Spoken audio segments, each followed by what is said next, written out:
Here's the big challenge of life. You can have more than you've got because you can become more than you are. That's the challenge. And of course the other side of the coin reads, unless you change how you are, you'll always have what you got. I have found in my experience that income does not far exceed personal development. Now sometimes income takes a lucky jump, but sure enough, unless you grow out where it is, it'll usually come back where you are. Life has strange ways. If somebody hands you $1 million, best you become a millionaire quickly, so you get to keep the money. Otherwise, sure enough, it'll disappear. Somebody once said, if you took all the money in the world, divided it up equally among everybody, it would soon all be back in the same pockets. Incredible. Success is something you attract, not something you pursue. Success is looking for a good place to stay. So instead of going after it, you work on yourself. Personal development. See, the major question to ask on the job is not what are you getting? The major question to ask on the job is what are you becoming? See, the big question is not what am I getting paid here? The big question is what am I becoming here? Because true happiness is not contained in what you get. Happiness is contained in what you become. So that's our major subject for tonight, personal development. Of all the assignments Mr. Schoaf gave me at age 25, this was probably the most difficult. In fact, I'm still working on this one. I think it's an unending challenge to see what you can become. The next subject is called basic laws. And it's good to study the basics. And I call these basics primarily because they come from the Bible. Now, I'm not a theologian or a minister, and that'll be apparent. But Mr. Schoaf taught me that the Bible was a good textbook for ideas and stories and success equations, how to live the better life. I found out that was true. He also taught me that the Bible is as practical as it is spiritual, and I found out that's true. If you look at your bank account and your income and you're not happy, there are several places in the Bible to check to see what the heck's wrong so you can make the changes. And we're going to cover some of those tonight, called basics. Okay. The next subject is my favorite, setting goals. Mr. Schoaf taught me how to set goals. What a favor that was. One morning at breakfast, shortly after I met him, he said, Jim, let me see your current list of goals and let's go over them and talk about them. He said, maybe that's the best way I can help you get a better direction started. And I said, I don't have a list. He said, well, is it out in the car or home somewhere? I said, no, sir. I don't have a list anywhere. He said, well, young man, that's where we got to start. He said, I can tell you right now, if you don't have a list of your goals with you, he said, I can guess your bank balance within a few $100s. Which he did. And that got my attention. I said, you mean my bank balance would change if I had a list of goals? He said, drastically. That day I became a willing student how to set goals. And sure enough, learning how to set goals changed my life. And I often wondered why no one had ever taught me how to set goals up until age 25. I went to high school, but if they offered it, I missed it. I went to college for a year, never heard it. I worked for Sears. Really. And to my knowledge, Sears never taught it. Right? How to set goals. So here I am, age 25, married, my family's starting, I've been to college, I'm working, and I still don't know how to set goals. But fortunately, when I was 25, I met the man who taught me how, and it revolutionized my whole life.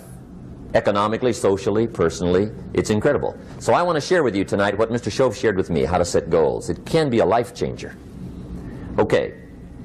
The next subject is the negative part of the seminar. Life is part negative, so we got to talk about the negative. And this subject is called diseases of attitude. Diseases of attitude. There's a lot of things that can wreck your chances to do well. We live in a rather dangerous world, so you got to be not only wise, you got to be careful.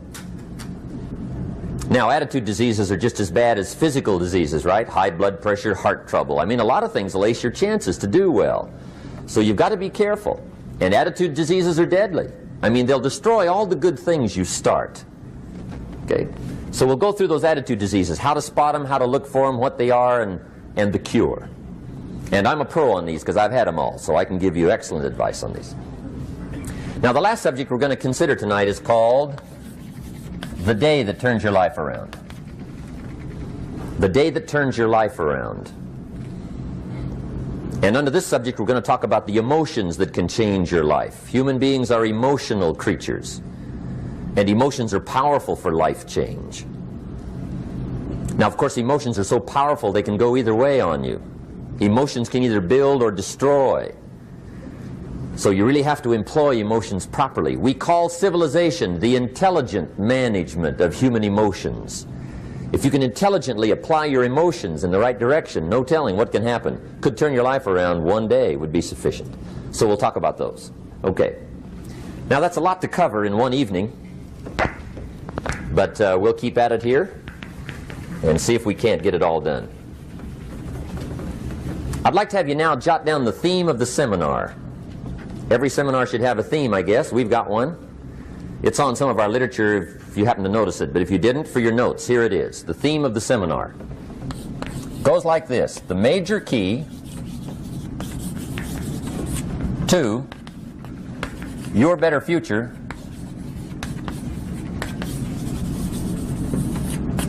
is you.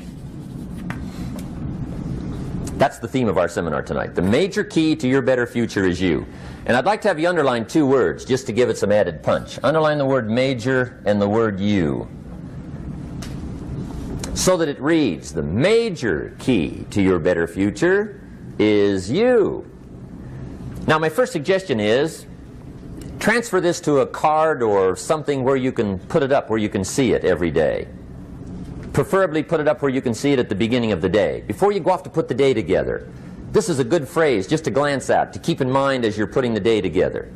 It's called the silent seminar.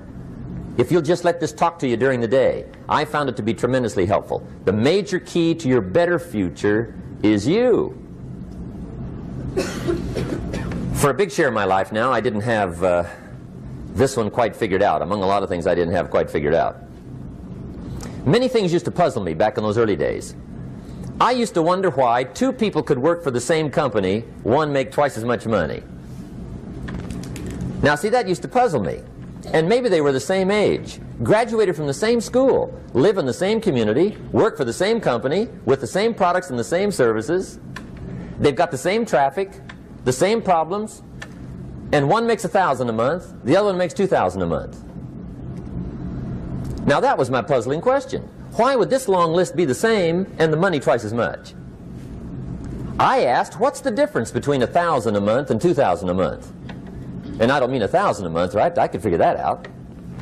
But what makes the difference? Why would one person do twice as well, 3 times as well? Speaking economically. Now I know there's more than one way to do well. I understand that.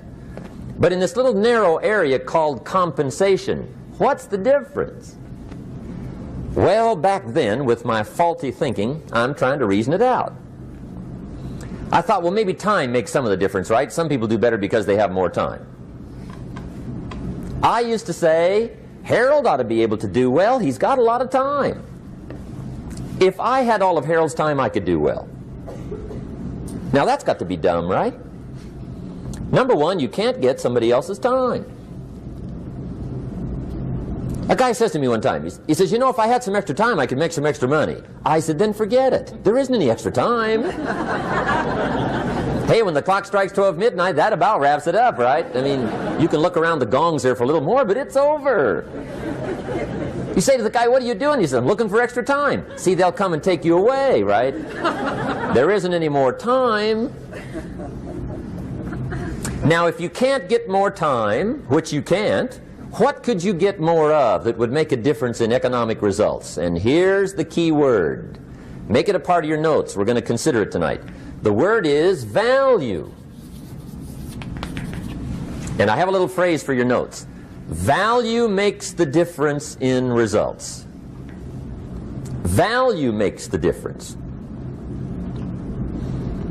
You can't get more time, but you can create more value. Now here's the first lesson of economics. Everybody should learn it from the time they're old enough to understand what a dollar means. How to earn one, how to get one, how to keep one, what to do with it. First lesson of economics. We primarily get paid for value. That's lesson one. Bringing value to the marketplace, that's how you get paid. You don't get paid for the time. I know it takes time to bring value to the marketplace, but you get paid for the value, not the time. Now, since that's true, here's one of the key questions of the evening. Is it possible to become twice as valuable at the marketplace and make twice as much money in the same time? Could you become 3 times as valuable? Make 3 times as much money in the same time? Is that possible? The answer is yes, if. And it's always if, right? Life is known as the big if. Harry Truman once said, life is iffy. How true. And here's the big if, we're going to consider it tonight. It's possible to do much better at the marketplace if you go to work primarily on yourself. And that's the theme of our seminar tonight. Learning to work primarily on yourself.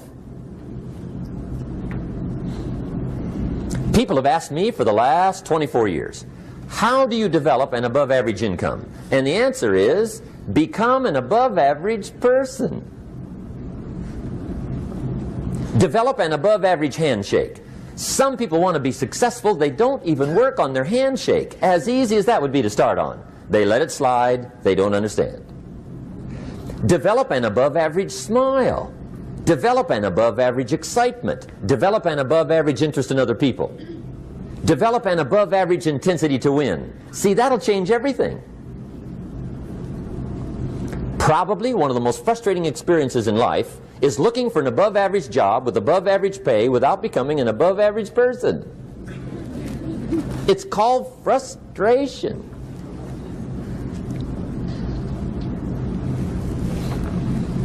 And Mr. Schoaf gave me probably the greatest clue he gave me when I first met him. He said, Jim, if you want to be wealthy and happy the rest of your life, just learn this lesson well. He said, learn to work harder on yourself than you do on your job.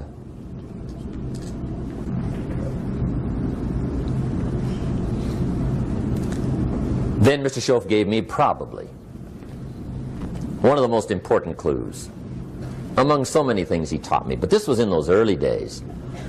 Mr. Schoaf was very kind, but he was also very abrupt. And he had these interesting questions to ask. I'm giving him a little rundown one day on how things hadn't worked out for me.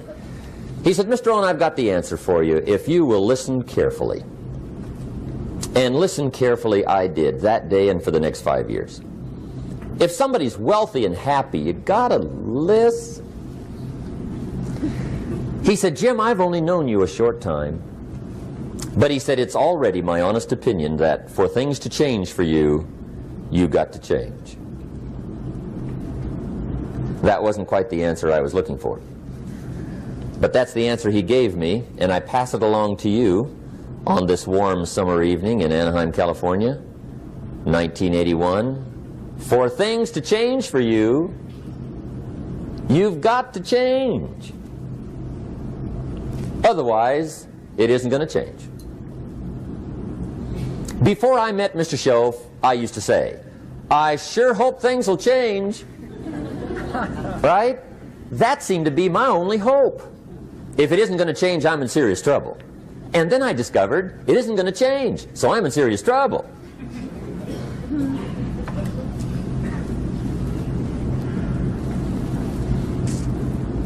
See, I can tell you what the 80s are going to be like. You have dropped into the right place.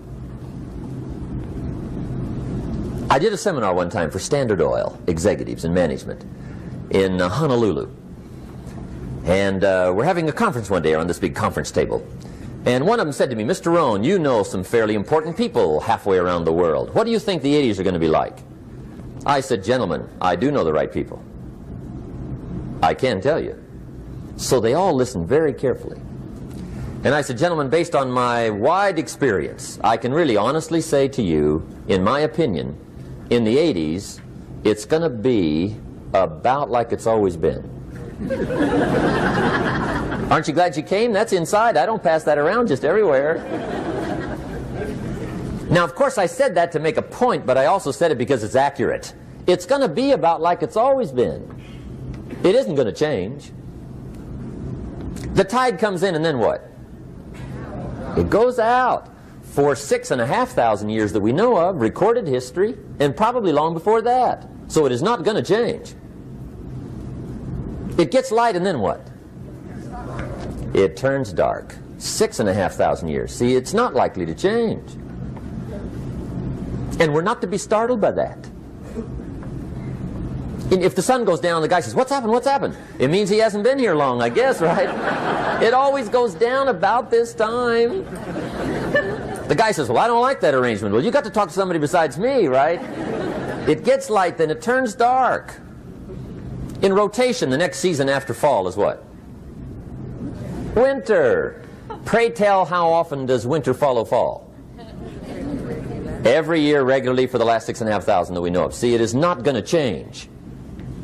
Now, some winters are long, and some are short, and some are hard, and some are easy, but they always come right after falls. It isn't going to change. Sometimes you can figure it out, sometimes there's no way to figure it out. Sometimes it goes well, sometimes it gets in a knot.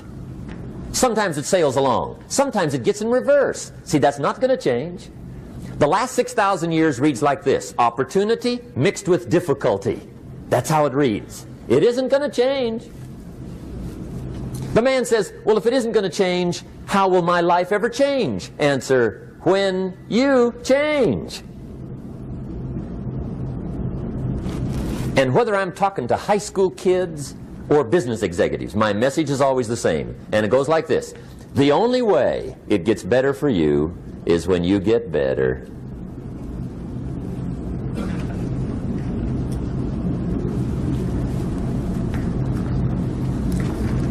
Let me give you the 4 major lessons in life to learn. Here's 4 majors.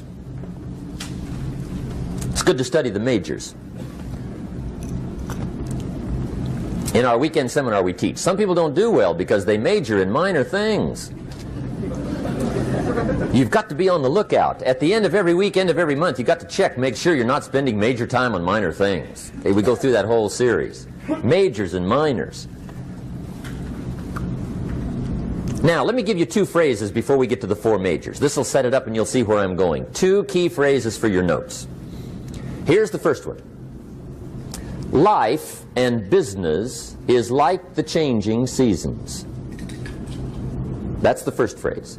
Life and business is like the changing seasons.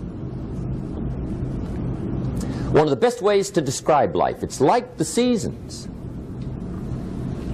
Frank Sinatra sings, life is like the seasons. Now here's the second phrase. Very important. You cannot change the seasons, but you can change yourself. You can't change the seasons, but you can change yourself. And see, that's how life gets better for you, not by chance, but by change. Now here's the 4 major lessons in life to learn. I've got my first book finished. Came out a couple of weeks ago. This is in it. The 4 major lessons in life to learn. Here they are. Number 1, learn how to handle the winters. That's lesson 1. They come right after falls with regularity. Some are long and some are short and some are hard and some are easy, but they keep coming. You must learn to handle the nights. They come right after days. You must learn to handle difficulty. It comes right after opportunity.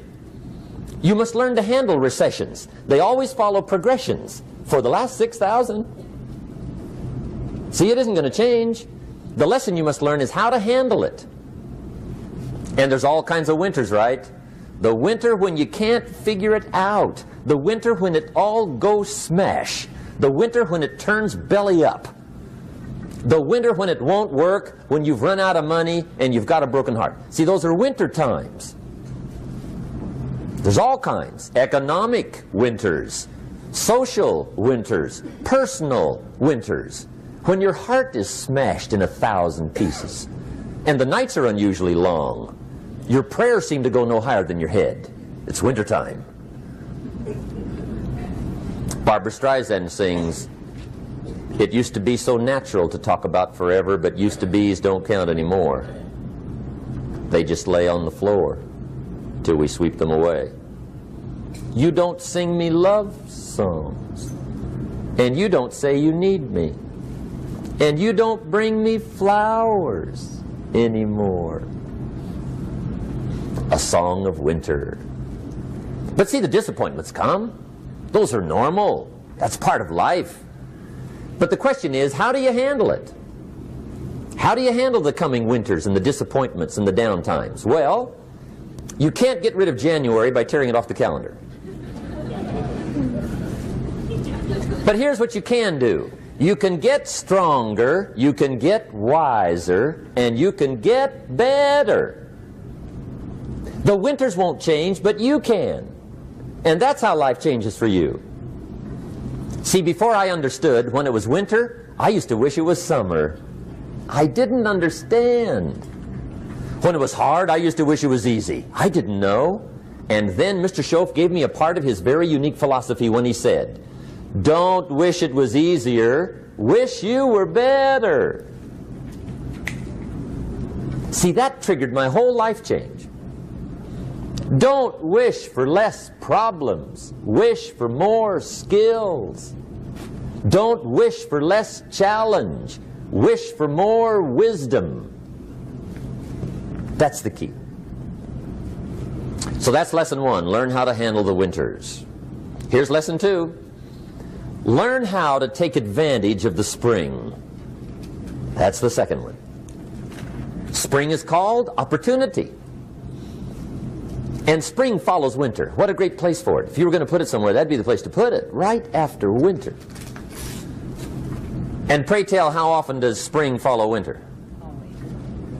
Every year with regularity, 6,000. You can almost count on it. See, opportunity always comes. Days follow nights. Isn't that terrific? Opportunity follows difficulty. But here's what you must learn to do. Underline these 2 words in that key phrase. Take advantage. Underline those 2. You must learn to take advantage of the spring. See, just because spring rolls around is no sign you're going to look good come fall. You got to do something with it. In fact, you have to get good at one of 2 things in life. Planting in the spring or begging in the fall. Or get somebody to do it for you. See, those are about the only alternatives. Now here's what else you must do. Take advantage of the springs quickly, because there's only a few. Just a handful of springs have been handed to each of us. They don't come forever. Life is fairly brief. So you got to read every book you can get your hands on what to do with your springs while they're here. And take advantage, they soon run out. The Beatles wrote, "Life is so short." And for John Lennon, it was extra short. But life is brief. Elton John sings, "She lived her life like a candle in the wind." It's brief. So whatever you're going to do with your life, you got to get at it. Don't just let the springs pass. Here's the third major lesson in life to learn. Learn how to protect your crops all summer. You got to take care of what you start. Sure enough, as soon as you've planted your garden in the spring, the busy bugs and the noxious weeds are out to take it. And here's the next bit of truth. They will take it unless you prevent it. And that's the third major skill to learn. You've got to learn to prevent the intruder from taking all the good you start. It's one of the challenges. Here's two key phrases under number 3. First one, all good will be attacked on this planet. Maybe not the next one we get to, but on this one, all good will be attacked. Every garden will be invaded. Not to think so is naive. And here's the second phrase. All values must be defended. Political values, social values, community values, family values, marriage values, friendship values, business values. Every garden must be tended all summer. Third major lesson. Now here's number 4. Fourth major lesson in life to learn. Learn how to reap in the fall without complaint. Learn to reap come harvest time without complaint. Take full responsibility for what happens to you. It's one of the highest forms of human maturity, accepting full responsibility. It's the day you know you've passed from childhood to adulthood, the day you accept full responsibility. And another note, learn to reap in the fall without apology. Without apology if you do well, and without complaint if you don't. That's maturity. I used to have that long list of reasons why I wasn't doing well. To explain. You got to explain, right? Otherwise you're going to look bad. I used to have this funny list called Reasons for Not Looking Good.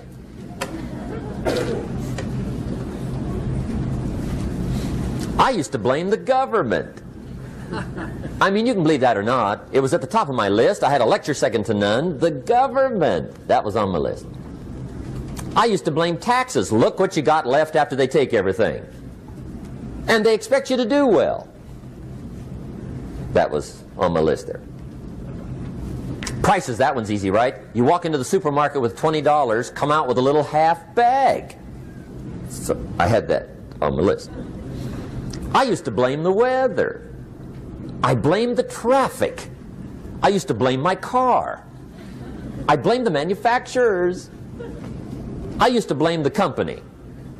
I blamed company policy. I used to blame the training program. I blame my negative relatives. They were always putting me down. I blame my cynical neighbors. They're just selfish, looking out for themselves. Won't loan you money? They were on my list.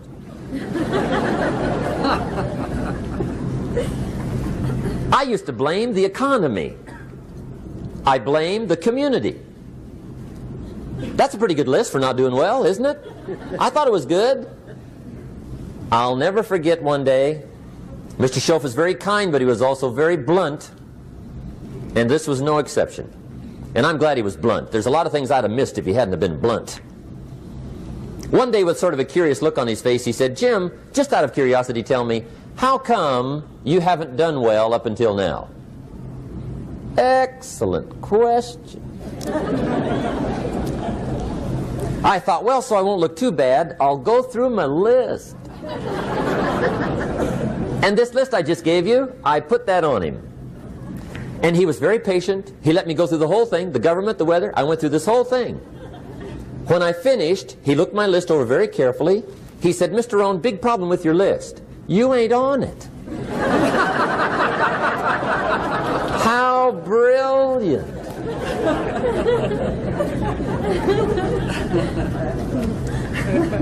When I went to work for him a few months later, I learned very quickly to tear up my list, reasons for not doing well, and I threw it away. And I got me a fresh piece of paper. And I put one word on it. Me.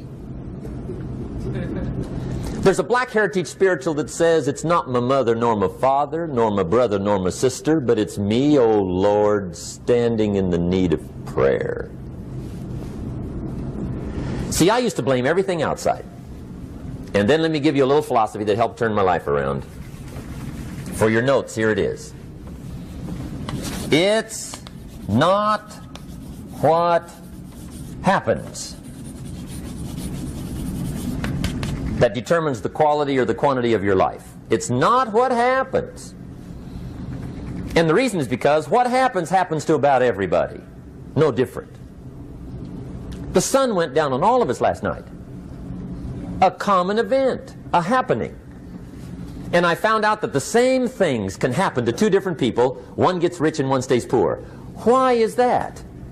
It's because it's not what happens, but rather it's what you do that changes everything. So that's a key phrase. It's not what happens, it's what you do. What happens is about the same. You might put that in parentheses here. Same. What people do, that's what's different. Anything can happen, right? Everything can happen. I've heard all the stories. I've been one of the stories. Hey, we could all tell stories all night long, right? Happenings. Anything can happen. Have you heard of Murphy's Laws? Anybody here heard of Murphy's Laws? Okay, most of you have. Murph had these laws. One of them was, if anything can go wrong, it will. That's one of Murphy's Laws. He was not one of the great positive speakers of the day. But anyway, it's still true though, right? Anything can go wrong, everything can go wrong. For sure. I've fallen out of the sky so many times. Once to the tune of a couple of million. Devastating. Took me a while to survive that one. Now, it wasn't all that much, but it was all I had. Right? I mean, that's when it's much, right? When it's all you got. If you got 3, 2 go, you got 1 left, you ain't looking that bad. But when it all goes. Has anybody been there when it all went? Anybody? Come on, the rest of you liars. Go ahead. Hey, we've all been there, right? When it all went. Of course, it used to be a long time ago, right? When you ran out of money, got to 0, you were all through. Heck, now you can whistle right on by 0, right? I mean, they will bury you. That's what they will do.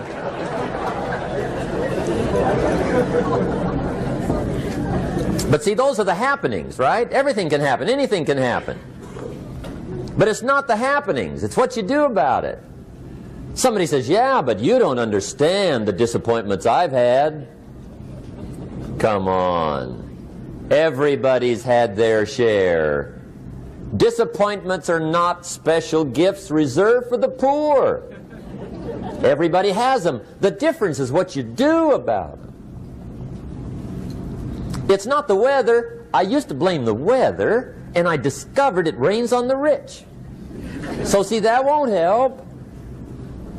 2 men wake up one morning, there's a rainstorm on. One of them looks out his window, sees the rainstorm, and he says, wow, what a storm. With weather like this, they can't expect you to go out and make sales. He stays home. Same morning, the other guy looks out his window, sees the same storm, says, wow, what a storm. But he says, you know what, with weather like this, what a great day to go out and make sales. Most everybody will probably be home, especially the salesman.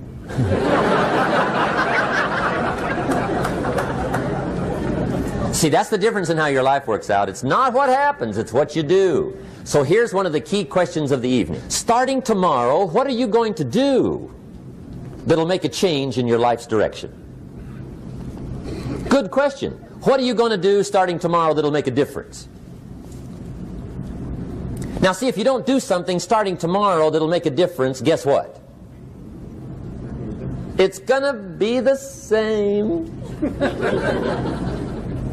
And see, that way you can guess what the next 5 years are going to be like. Look at the last 5.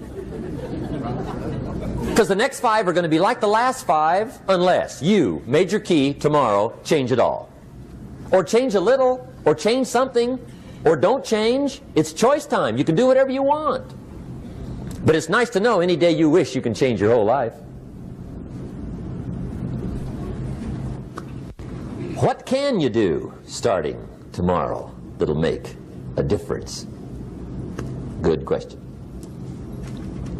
What can you do with economic chaos, massive disappointment? What can you do with a broken heart? What can you do when it won't work? Good question. So if I had a word with you tonight, one-on-one, just you and me. I think my personal advice to you would be, this year, 1981, reach down inside of you and come up with some more of those remarkable human gifts. They're there, waiting to be utilized. And then change anything for you you want to change.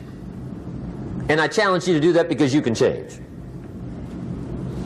If you don't like how it is for you, change it. If it doesn't suit you, change it. If it doesn't please you, change it. If it isn't enough, change it. And I challenge you to do that because you can change.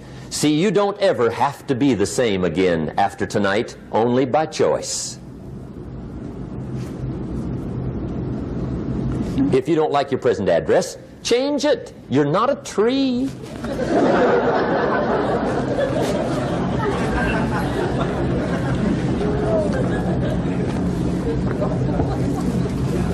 Now, let me give you 3 steps to personal development. Let's get down to the nitty-gritty. What does it take to really make the changes starting tomorrow? It takes more than philosophical pronouncement. I know that. It also takes more than enthusiasm. I know we're hearing a lot about enthusiasm these days, but see, that just won't do the job. We're still hearing the old cliches of the 30s, right? To be enthusiastic, you must act enthusiastic. But see, that's not going to help. After you have leaped about, there are some things you got to do, or it isn't going to change. See, you can get all excited about lifting 200 pounds till you get to the gym. And then you need a new excitement. And the new excitement is called discipline. Major step to human progress. Discipline. If there's one thing to get excited over, that's it. Get excited over your ability to make yourself do the necessary things. What could you make yourself do starting tomorrow that would change it all? No! Tell him. Now, see, that's exciting. On any given day, you can massively change the direction of your life. Murder is a clear example that any one person on any given day can forever alter the course of their life. It just happens to be a negative act. But just as sure as you can commit a negative act, you can also commit a positive act and forever alter your life, whenever you wish. Now that's exciting. And whatever that act might be that changes your life. The guy finally takes a shotgun to his car and blows out every window, destroys every tire, puts 100 rounds in this shabby old thing. And he says, I have driven this embarrassing thing for the last time. And not only will I never drive it again, nobody else will ever drive it again. And he lets that shuddering thing stand there for a while as a monument to the day he said, today my life changes. Now who can do that? Anybody. When can you do it? Whatever day you pick.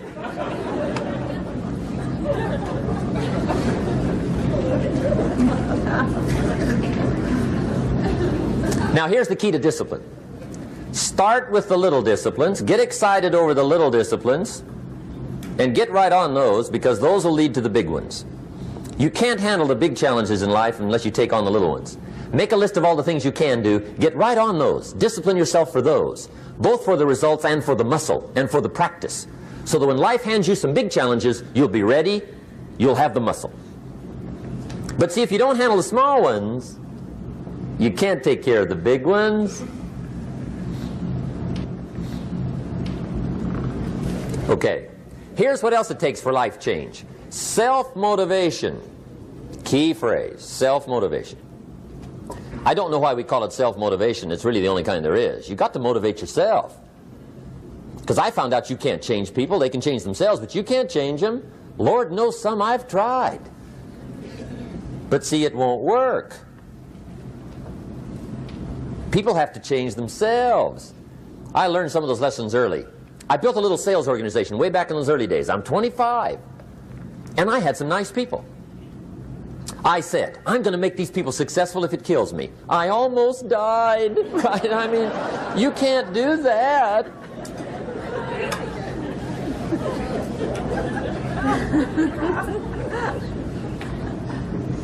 See, I've discovered this. Good people are not trained, they're found.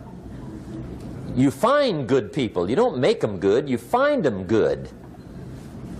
Training really is for the purpose of finding good people. You don't need much instruction for a good person. But too much training probably means you got the wrong people.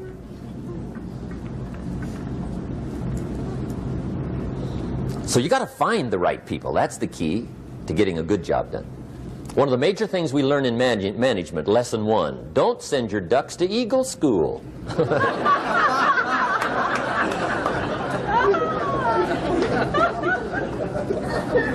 Because it won't help. I mean, I'm telling you, it won't help, no matter how good your school is.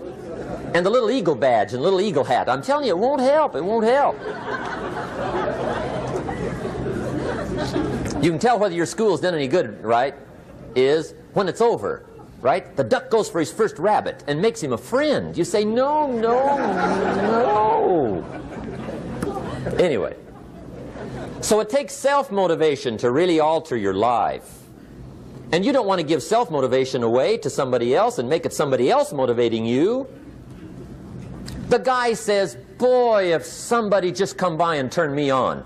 What if they don't show up? Right? See, you got to have a better plan for your life. Okay. Now, if you're excited and you're ready to change, let me give you 3 steps to start life change that can change your life, your personality, your lifestyle, everything can change. Here's the steps. Number 1, find out how things work. The first key to doing better is find out. To change your life, really, you need ideas. There isn't anything an idea can't change. And Schoaf taught me the major problem is lack of an idea, not a problem. At first I didn't have any money. I said to Mr. Schoaf, I don't have any money. He said, that's not a problem. Now see, up until then I always thought it was. Right? I was confused.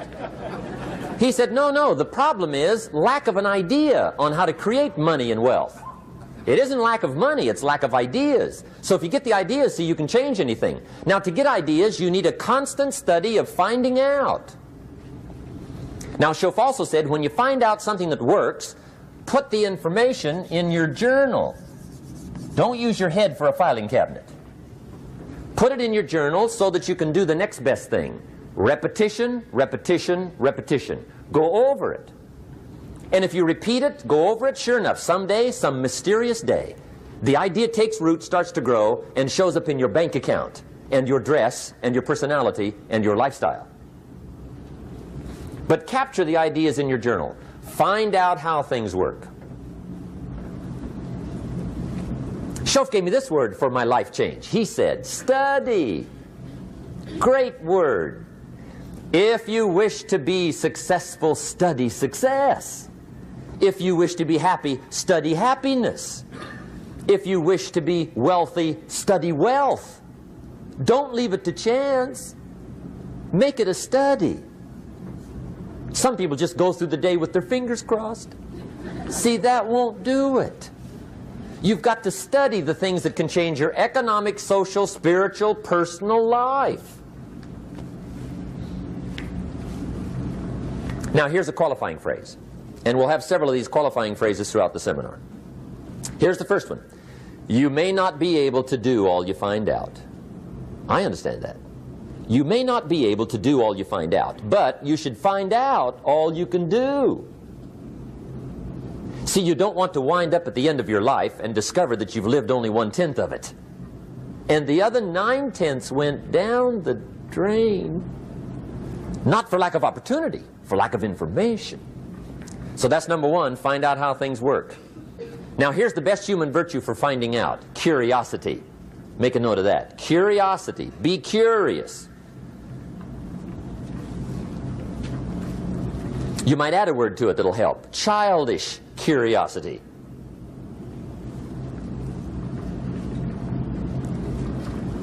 What will kids do if they want to know something bad enough? Bug you. That's the phrase. They can ask 1,000 questions. You think they're through? They got another 1,000. They'll drive you to the brink. It's a virtue. when you got to know. Be like a child. In fact, Jesus, the master teacher, said, unless you can become like little children, you might as well forget it. You don't have a prayer. Excellent advice. You got to be like children. 4 ways, in my opinion, to be like a child. Number 1 is curiosity, and number 2 is excitement. Get excited like a child over your ability to make yourself do anything for change. 3rd is faith. Have faith like a child. Adults are too skeptical. And 4th is trust. Trust is a childish virtue, but the rewards are incredible. So be like a child. Now, if you're curious, let me give you 3 ways to find out how to change anything. Any life direction, any dimension. Here's 3 ways to find out how to change anything. Number 1 is to read. Become a good reader. All of the successful people I know and work with around the world, they're all good readers. Curiosity drives them to read. They got to know. They just read.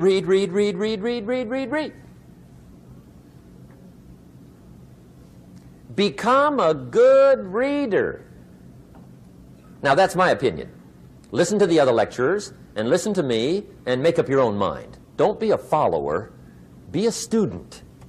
Okay? I say, really, for life change, you got to read. One way to learn is from your own experiences, but another way to learn is from other people's experiences. See, one book might save you 5 years if you read it. Did you know there's books on how to be stronger, more decisive, be a speaker, be a leader, have a better effect on other people, develop your personality? Did you know there's books on that? And people don't read them? How would you explain that? And they can read. Did you know that hundreds of successful people have written their stories in books and they wrote down how they did it and people don't read it? How would you explain that?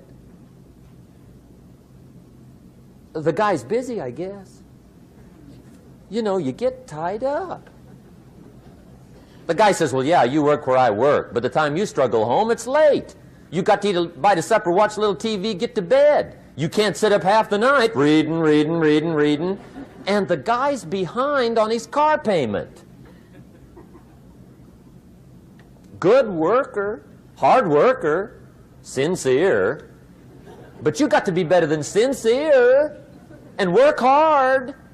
Otherwise, at the end of your life, you'll wind up cold, stony broke.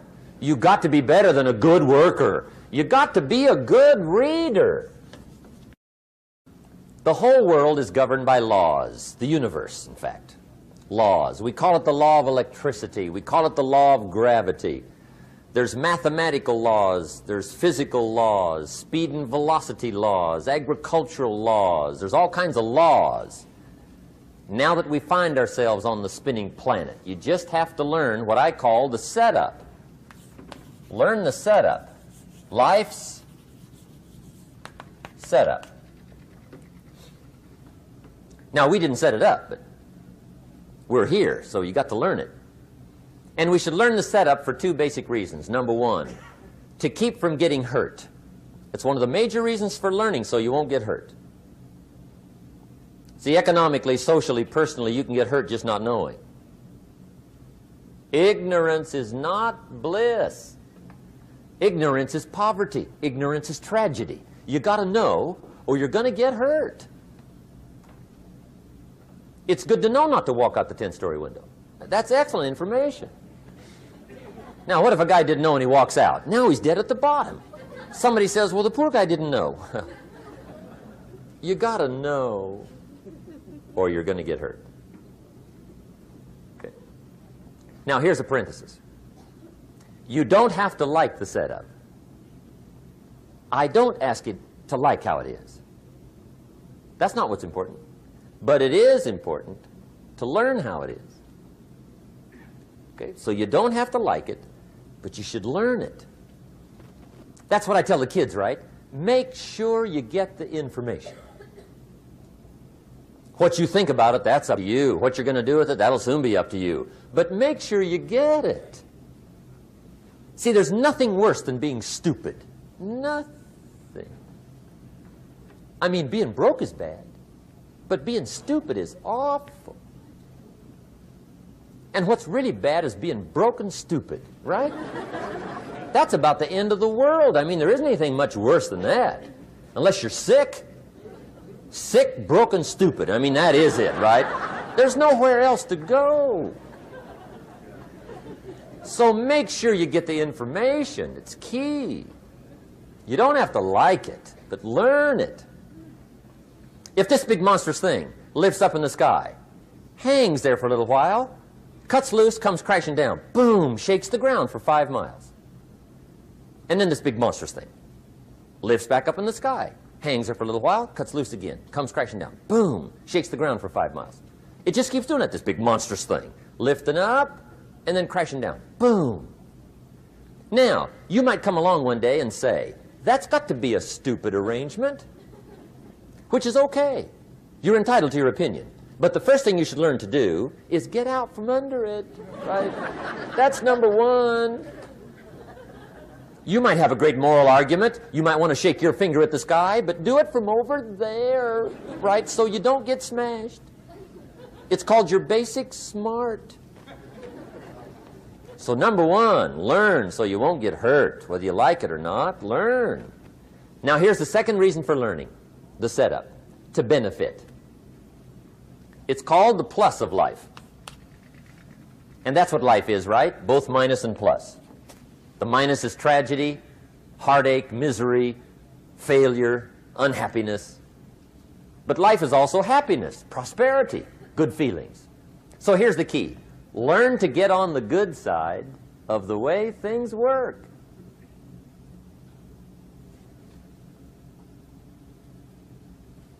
Now, here's two of the basic laws, and we'll take our break.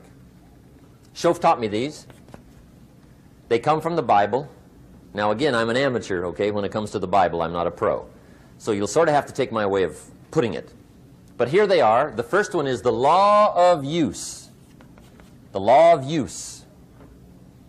And it goes something like this. Whatever you don't use, you lose. Lack of use causes loss.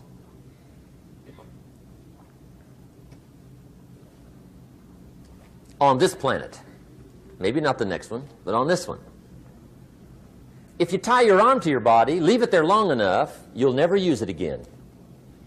It's over for the arm. Now, it may not be over, but it's over for the arm.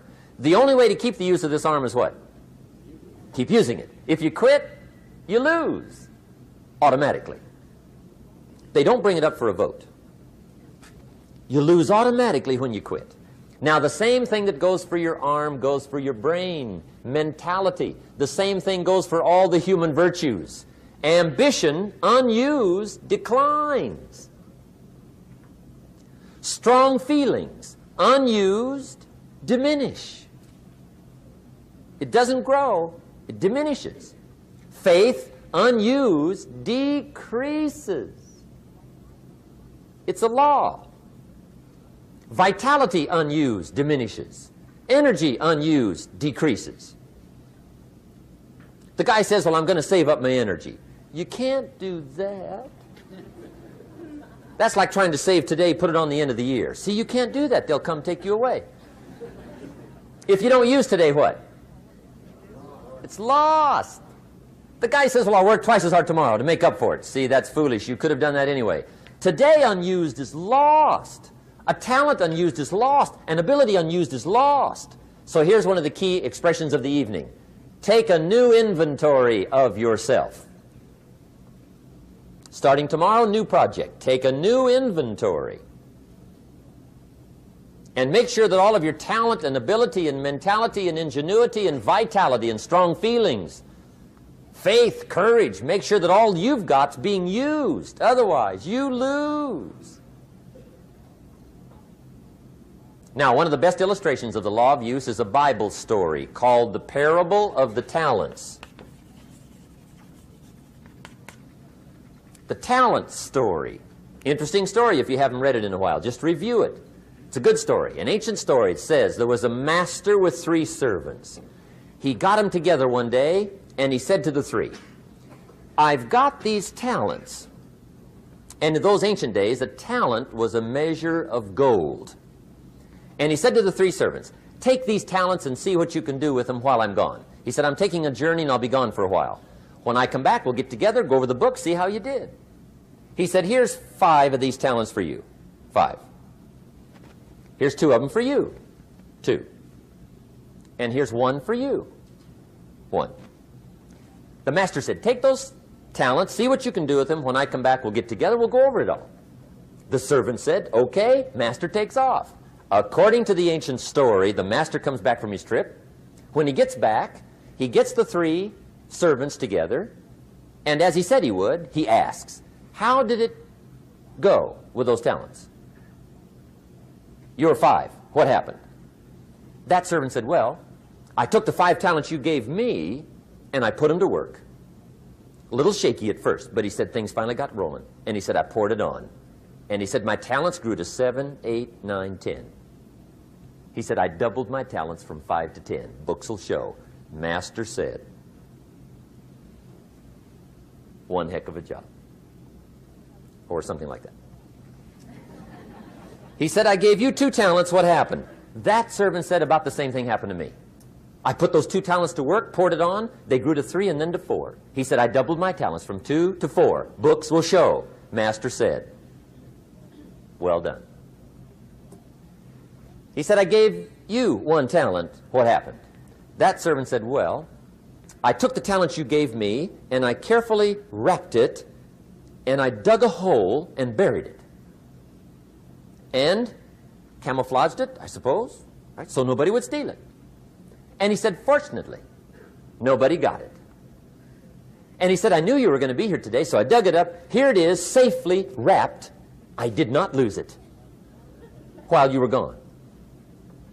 According to the ancient story, the master said, take that talent away from him and give it to the man that's got 10. Now you might say, well, I don't like that arrangement. The poor guy's only got 1 talent. He's already got 10. It ought to be more even.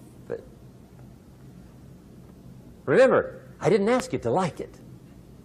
But this one I would ask you to learn, because it simply means whatever you do not employ, you forfeit. It's a law. So learn well the law of use. Now here's the second one, and we're going to take our break.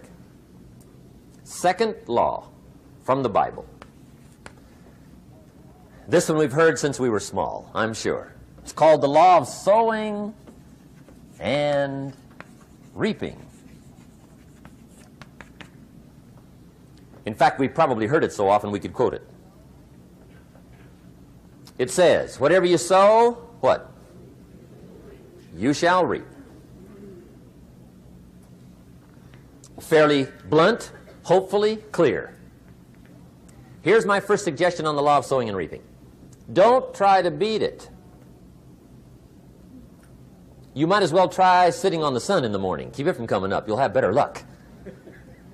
Whatever you sow, you reap.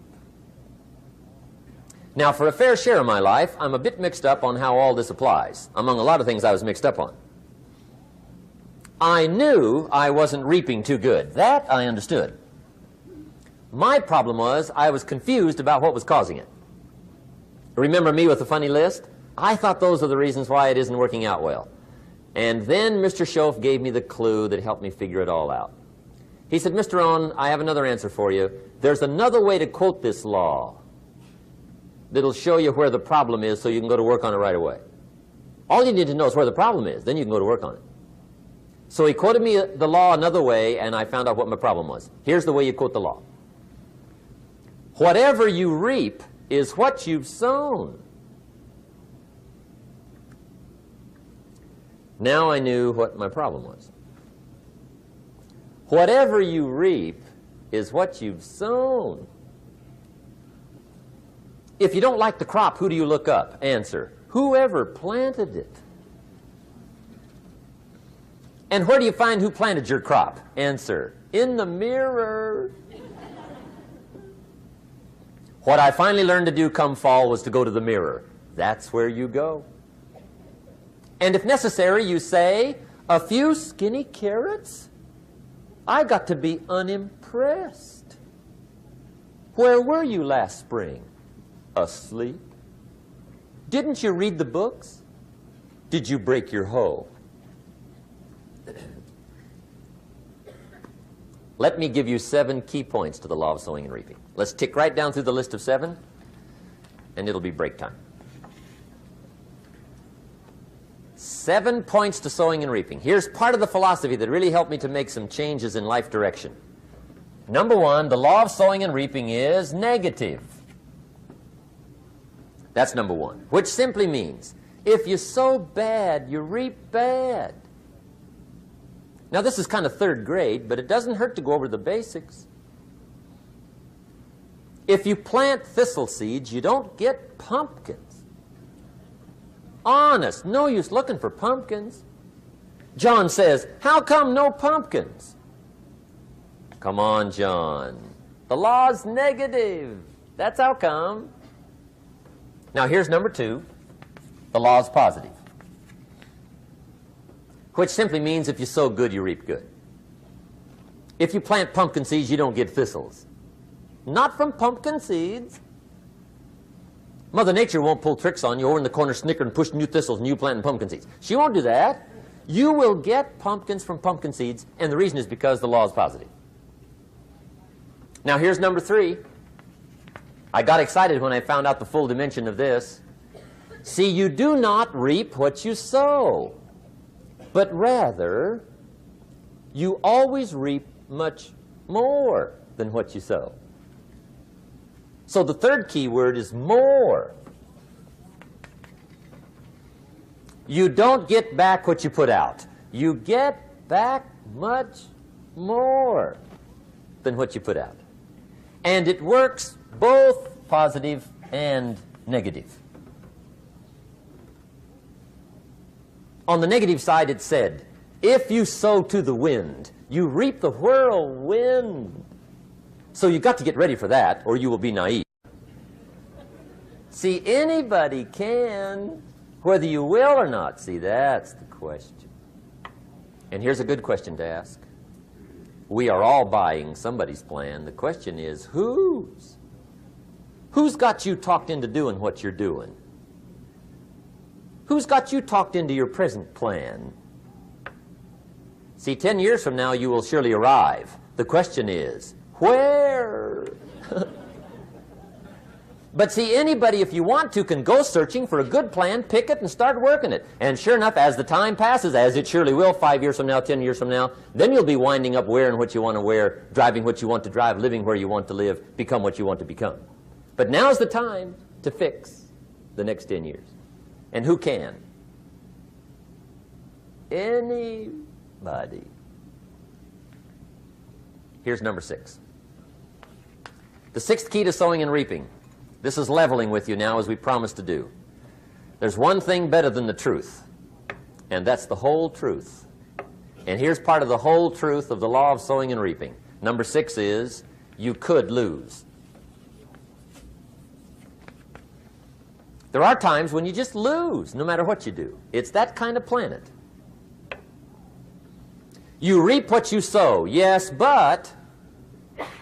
What does that mean, yes, but? Well, the farmer plants his crop in the spring, takes care of it all summer, loves his family, works 10, 12 hours a day, 6, 7 days a week, is an honorable man. Come fall, he's got a beautiful crop, and he deserves every bit of it. But the day before he sends the combines into the field, a hailstorm comes along and beats it all in the ground, which means you lose. Somebody says, well, what did he do wrong? Answer, nothing. It's just that kind of planet.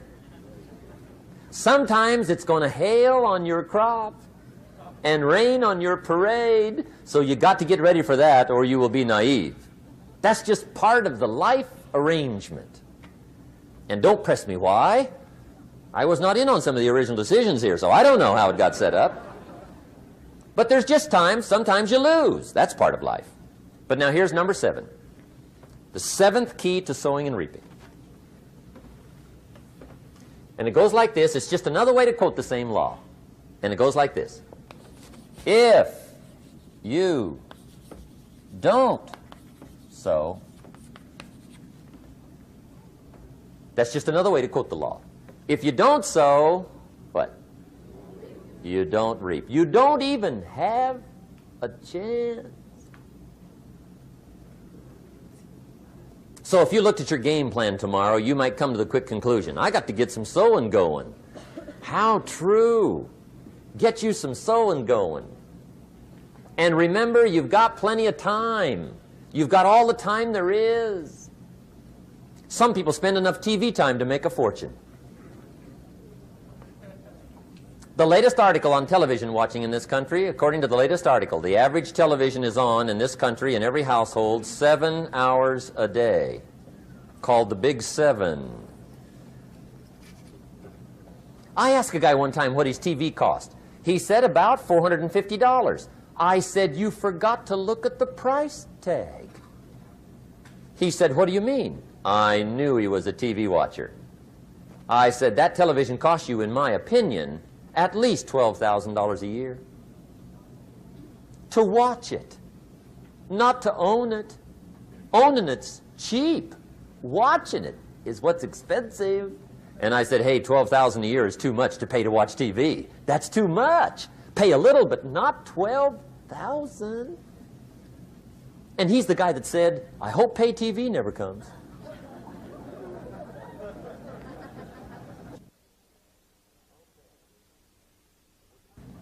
Okay. We're trying to cover an awful lot tonight. I realize that. But my time schedule is such that we just have to sort of give it all to you and let you sort the rest out. I wish we had plenty of time for questions and answers and that whole thing, but our time is just limited. But we are trying to go through an awful lot. I realize that. But looks like everybody's getting it. This is about the note-takingest crowd I've seen in a long time. Incredible. Does anybody have 5 pages yet? Anybody? Oh, fantastic. Incredible. Okay. Maybe you heard the story about the preacher down in Texas, southern part of the country. He was an evangelist back in the horse and buggy days. And he was very good at being an evangelist, and a lot of people used to come and hear him preach. And one day he put up his tent in one of these Texas towns and expected a big crowd as usual, come hear him preach. And he got there, first night of the tent revival, walked in. 7:30, time to start. And to his surprise, the tent was empty. He thought, well, something must be drastically wrong. So he waited till 7:45, nobody showed up. 8 o'clock, zip. Finally, 8:15, one lone cowboy wandered up on his horse, tied his horse up outside, came in, sat down on the front bench, right, waiting for something to happen. The preacher thought, well, at least I better go down and talk to the cowboy. So he walks down, talks to the cowboy, and he says, Cowboy, I'm the preacher. And he said, I don't know what to tell you. Something's gone wrong. He said, this tent was supposed to be full of people. He said, I'm embarrassed. He said, you're the only one that showed up. And he said, I really don't know what to do. And the cowboy said, well, I'm not a preacher, so I really can't tell you what to do. You know, he said, I'm just a cowboy. But he said, I know this, if I went out to feed my cattle and only one showed up, I'd at least feed it. The preacher thought, hey, the cowboy is right. If you've got a good idea to share, you should share it, if there's 1 or 1,000. So he got kind of inspired by this conversation, and he jumped up on the platform and started to preach, as if the tent was full of people. It just exploded. And he went for an hour and 15 minutes, just kept rolling. Finally, he quit. And when he finished, he came down off the platform, talked to the cowboy again. He says, well, cowboy, what did you think of my sermon? And the cowboy said, well, I'm not a preacher, so I really can't tell. You know, he said, I'm just a cowboy. But he said, I know this. If I went out to feed my cattle and only one showed up, I'd feed it, but I wouldn't dump the whole load on it.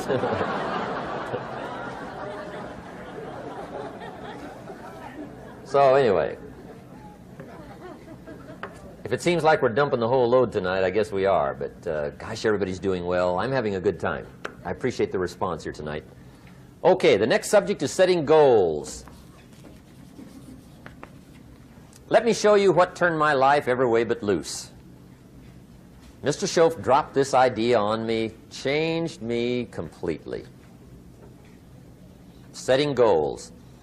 Here's what can easily happen if you don't set goals. It's easy to let life deteriorate into making a living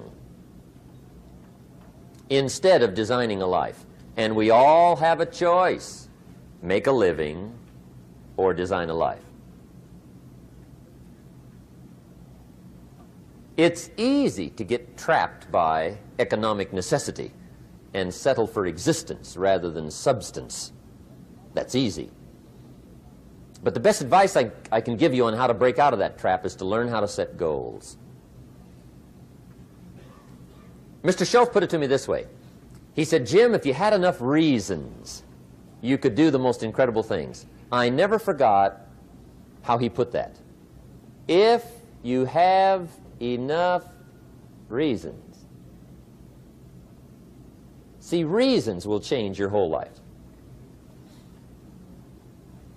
Mr. Shoaf said to me, he said, Mr. Rohn, I think you've got plenty of intelligence, you've got plenty of talent, you've got plenty of ability. Probably what you lack is plenty of reasons. He said, I don't think your current bank balance is a true indication of your level of intelligence. I was happy to hear that. He said, I think you're much smarter than your present bank balance indicates. And that turned out to be true. I was much smarter. But of course my first question was, well then why isn't it bigger? And he said, you don't have enough reasons. You've got enough intelligence, but not enough reasons. So see, reasons can change your life. Here's what else I found out. Reasons come first, answers come second. You don't get the answers to do well till you get the reasons. Life has a mysterious way of hanging on to all the answers and only gives them up to the people that are inspired by reasons. So reasons make the difference in how your life works out. Now, what are some of the reasons for doing well? Let's go through a quick list called Reasons for Doing Well. First is personal reasons. Some people do well for recognition. Some people do well for respect. Some people do well for the way it makes them feel. They love the feeling of being a winner. Those are good reasons. I have some millionaire friends that keep working 10, 12 hours a day, making more millions. And it's not because they need the money. It's because they need the joy and the satisfaction and the pleasure that comes from being a constant winner. And see, it's not just the money anyway. It's the journey, not the money. Once in a while somebody says to me, boy, if I had $1 million, I'd never work another day in my life. That's probably why the good Lord sees to it they don't get their million, right? They'd quit. They'd quit. Okay. Next is family reasons. Some people do extremely well for other people, and that's powerful. Human beings can greatly affect each other. Sometimes we will do things for somebody else we will not do for ourselves. We're made that way. I met a man one time who said, Mr. Rohn, to do all the things I want to do with my family around the world, he said, I got to have at least $250,000 a year. I thought, incredible. Could a guy's family affect him that much? And the answer is, of course. How fortunate are the people that find themselves greatly affected by somebody for personal achievement. And we are affected. The writer of a recent song said, "If not for you, the winter would hold no spring, couldn't hear a robin sing. I just wouldn't have a clue if not for you." So we can be affected. That might be one of the most stimulating reasons to do well, finding somebody. When Andrew Carnegie died, the wee little Scotsman that built the big steel industry, when he died, they opened up his desk, and in one of the desk drawers, they found a slip of paper. On that piece of paper, Mr. Carnegie had written his goal for his life, and he wrote it when he was in his 20s. And on that piece of paper, it said, "I'm going to spend the first half of my life accumulating money. I'm going to spend the last half of my life giving it all away." What a goal. He got so inspired by that goal that the first half of his life, he accumulated $450 million. And the last half of his life, he gave it all away. Good question tonight. What's got you turned on? What's got you bombed out of sight to get up early and stay up late and hit it all day? Next question. What's got you turned off? When I found the answers to those two questions, my life exploded into change. I finally found out what had me turned off, and I got that cured. And then I got me a long enough list of reasons to turn me on. And once the lights went on for me, age 25, they've never gone out. I've fallen out of the sky a few times, but I've never lost that drive to make something unique out of my life. See, reasons altered my whole life. Now, there's another list of reasons called nitty-gritty. Hard little reasons. Sometimes those little reasons are the most powerful reasons that can change your life. Sometimes it doesn't take much. I now carry several $100s in my money clip. It's only a few $100s, but it was one of those reasons turned my life around. Just before I met Mr. Schoaf, I heard a knock at the door. I go to the door, and there's a little girl standing there about this tall selling Girl Scout cookies. And she gave me one of the finest sales presentations I've ever heard. Special deal, several flavors, this whole package of stuff, $2. And with a big smile, she very politely asked me to buy. And I wanted to. Big problem. I'm broke. I don't have $2. And to this day, I can remember the pain and the embarrassment. I'm a father. I'm a husband. I've been to college. I'm working. I'm 25. I don't have $2. And I didn't want to tell her that for some reason. So I did what I thought was next best. I lied to her. I said, "Hey, look, I've already bought lots of Girl Scout cookies. I've still got plenty stacked in the house," which was not true. But it seemed to get me off the hook for the moment. She said, "Well, gosh, that's wonderful. Thank you very much." And she went away.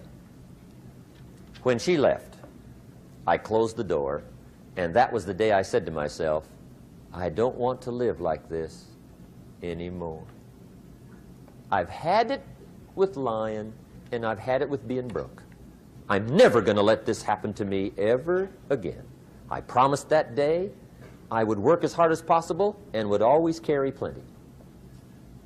It took me a little while, but now I do. It was one of those reasons. And I guess I carry plenty for two reasons. One is the way it makes me feel, but also in case I bump into another Girl Scout selling cookies. right? I'm ready.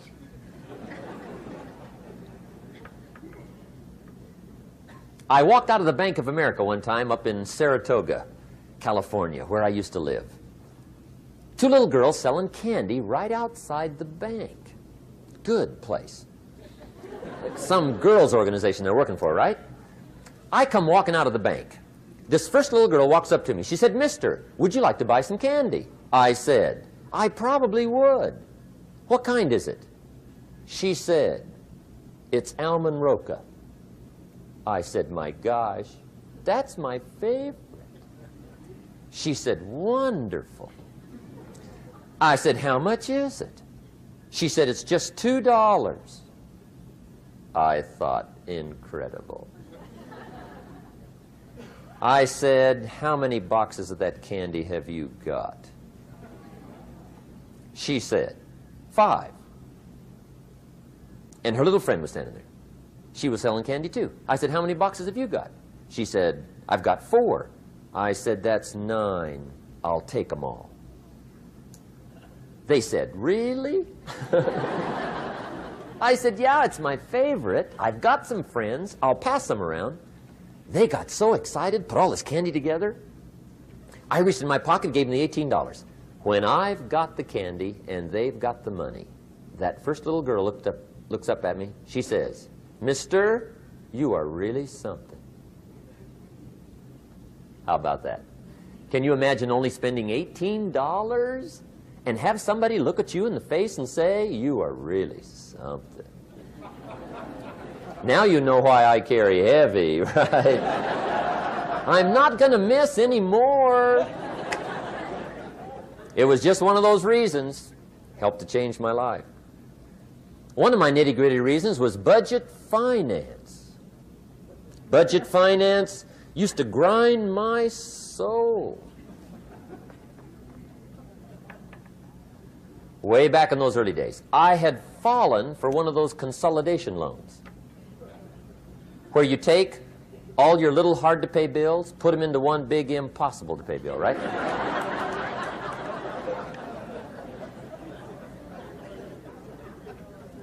I would get 4 or 5 payments behind. This one guy used to call me day and night.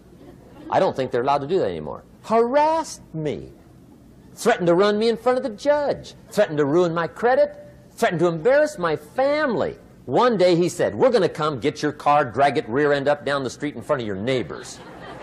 The guy even called me a flake. And back in those days, I'm broke, I'm pitiful, there's nothing I can do about it. But I never forgot how the guy treated me. And when I met Mr. Schoaf and I got my life straightened out and the money started to flow, that was one of my first projects, budget finance. I poured it on day and night. I finally put all the money together I owed him, which was considerable. I picked a day for the payoff. And when the payoff day came, I put the money in small bills in a big briefcase. And I walked into the budget finance office on Wilshire Boulevard in Los Angeles. The guy who harassed me so often, his desk was about 3 back. I walked right up to his desk, startled him. He wondered what I was doing there. It was the first time I'd been there since I'd borrowed the money, right? Without saying a word, I opened up this briefcase, dumped this pile of money all over his desk. I said, "Count it. It's all there. I will never be back." And I turned around and stormed out. Now, that might not be noble, but if you haven't tried it, you've got to one time.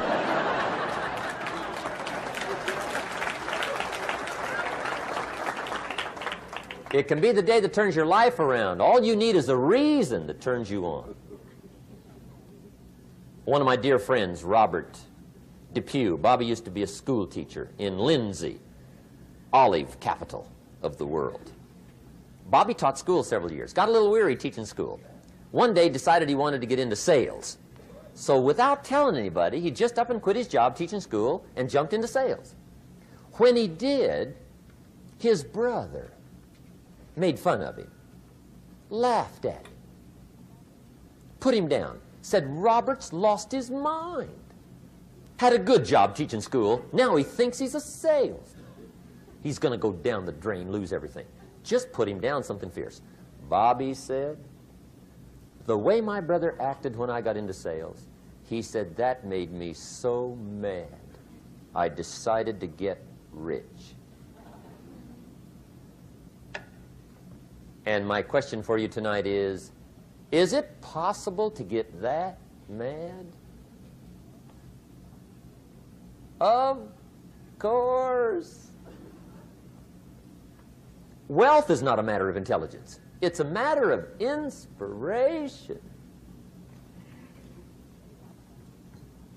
Today, Robert happens to be one of my millionaire friends. Bobby's rich.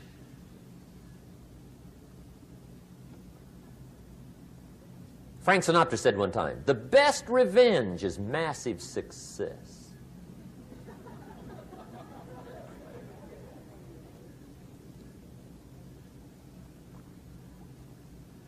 Hey, get you a long enough list of reasons so that after tonight you never lack for inspiration.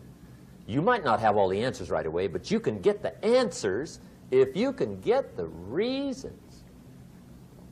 Now, let me give you a little simple formula for goal setting. Okay? We take 2.5 hours on the weekend for the whole 10-year plan. We don't have time for that tonight. But let me get you started with a little simple formula Mr. Schoaf gave me. And maybe this will be helpful. First of all, I've divided goals into two parts. First is long range. Long range goals. That's your dreams. Your dreams for the next 3, 5, 10, 20, 30, 40 years. Actually, the rest of your life. Your dreams. You've got to keep dreaming.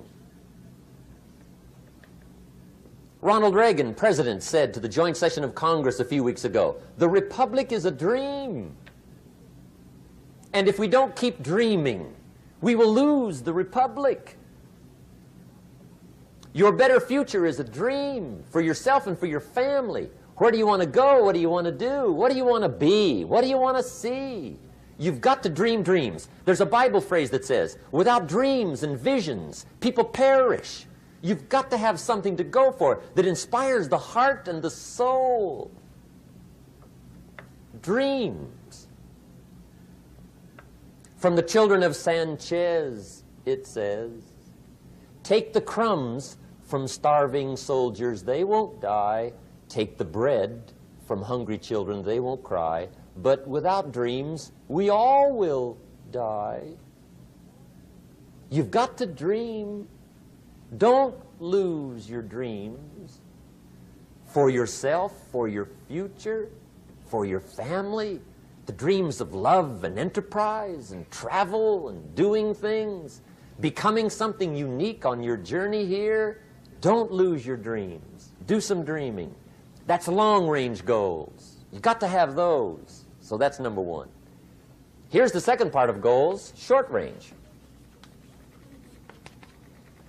Short-range goals. That's your goals for tomorrow, this week, this month, this year, the immediate future. We call these confidence builders. Because if you set up something short-range, go for it, get it, latch onto it, work hard, accomplish it. That starts building your strong feelings to go for your dreams. Now, I've divided goals into 3 categories. Here they are. Number 1 is economic. That's your goals for money, income, business, profits, production. Economics. Make sure you've got your economics well planned. Economics plays a major role in everybody's life. Economics is major, which means it ought to be meticulously well planned for tomorrow, this week, this month, this year, long range. What if you asked somebody tomorrow if you could see their meticulously well-planned list of economic goals? What would they probably say? They'd say, you some kind of a nut? You must be weird. Hey, I found out what success is. Success is doing what the failures won't do. Make sure you've got your economics well planned. It'll put you in the top 5%. One of the key little subjects we talk about on the weekend is the 7 fundamentals for wealth and happiness. And that's one of them, well-planned economics. It's a fundamental if you want to do well. Join the top 5%. Anybody in this room can join the top 5%, if you will. Okay. Now here's the second category of goals, things. Make a list of the things you want. And on my list of things, now I put everything. Little things as well as major things. Doesn't matter how small it is, it goes on my list. I used to just put major things, cars, homes. I don't do that anymore. I now load my list with everything. Everything. And the reason is, part of the fun of having a list is checking it off. That's it. Boy, at the end of the day, if you can go, got it, got it, got it, got it, got it, got it, whatever it is, right? You get into the habit. So load up your list, the things you want. Now, when you check off something major, celebrate. That's an important point to make. Celebrate your achievements. Live it up. Have a party when you reach something you've worked for a while. See, we all grow from two experiences. One is called the pain of losing. The other one is called the joy of winning. We need both of them. Amplify them as much as you can, which also means make losing painful. If you set up something, fooled around, didn't get it, put it on yourself. On the other side, if you did get it, congratulate yourself. Self-congratulations is a sign of maturity. Seeking congratulations is a sign of immaturity. But hey, winning and losing, see, that's what it's all about. That's the name of the game. Now, some people lead such mediocre lives, at the end of the day, they don't know whether they're winning or losing. They got no clue. Guy's just going through the day with his fingers crossed. There's a better way. Okay, here's the third category of goals, personal development. Put those goals together. Personal development goals. That's your goals to be stronger, more decisive, be a speaker, be a leader, learn a language, all kinds of skills. Okay. The whole weekend seminar was designed to improve all your skills so that you walk away more skillful. And that's what you want, the personal development skills. That's what attracts, that's what brings good things to your life, the person you become more skillful. Now, this is quite a package to work on. Economics, things, personal development. For tomorrow, this week, this month, this year, long range. Okay? That'll get you started. Now, here's the simple formula for setting goals. It goes like this. A, work on your goals. That's step one. Work on them. And I put the word work there deliberately. Setting goals is plain hard work. I don't want to kid you. We haven't come here tonight to kid each other. It's work. I know it's work. That's why a lot of people just let it slide. It's work. Many people work hard on their job, but they don't work hard on their future. They just let that slide. And the work involved is making plans. I know most people don't. I understand that, but don't let that be you. Guy says, well, yeah, you work where I work, but the time you struggle home, it's late. You've got to eat a bite of supper, watch a little TV, get to bed. You can't sit up half the night. Plan, plan, plan. And the guy's behind. Good worker, hard worker, sincere. But you've got to be better than sincere, working hard. You've got to be better than a good worker. You've got to be a good planner. Somebody once wisely said, the people who fail to plan are planning to fail. Well said. So work on your goals. Here's step 2. Write your goals down. That's so important. I teach my staff around the world, put your goals in your journal. Because one of the major people you want to study is yourself. Say, here's the list of goals I put together 3 weeks ago. Here's the list of goals I put together 2 years ago. Here's some of the changes I made, rearrangement of my priorities. I scratched these off. I put these on. I've gotten these. Study your accomplishments. Study what your desires are. Put them on paper. Write them down. Here's another reason for writing your goals down. It shows you're serious about doing better. And to do better, you got to get serious. You don't have to be grim, but you must be serious. Everybody hopes things will get better. Everybody hopes. Poor people hope. That ought to tell you something. It means the future does not get better by hope. It gets better by plan. I used to have the affliction called passive hope. It's an affliction. It's bad. Probably what's even worse than that is happy hope. Now that is really bad. That's bad. Happy hope. The guy's 50 and he's broke and he's still smiling. See, that's not good. So get serious about your goals. Put them on paper. Write them down. There's all kinds. His goals, her goals, their goals. Business goals, financial independence goals, family goals. I mean, there's so many things to work on this that if you don't get busy and work on it, sure enough, the time will pass. And sure enough, 5 years from now, you'll wind up where you don't want to be, wearing what you don't want to wear, driving what you don't want to drive, being what you don't want to be. Now's the time to fix it. Now, here's the third step to your goals. Check the size of your goals and the kinds of goals. How big they are, what kind they are, affects you. And here's one of the important phrases of the evening. Your goals are affecting you, whatever they are. Your goals affect your handshake. Your goals affect your attitude, personality. Your goals affect the way you walk, the way you talk, the way you dress.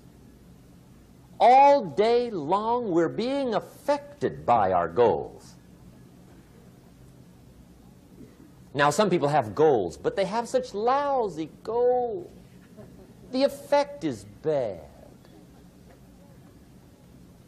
I asked a guy one time, what are your goals for this month? The guy said, look, if I could just scrape up enough money to pay these lousy bills. That was his goal. I'm not saying it isn't a goal. It's a goal, but it's such a lousy goal, the effect is bad. You don't jump out of bed on Monday morning and say, oh boy, another chance to go out and scrape up the money to pay my lousy bills. See, you don't do that. Usually you say, oh, not another Monday.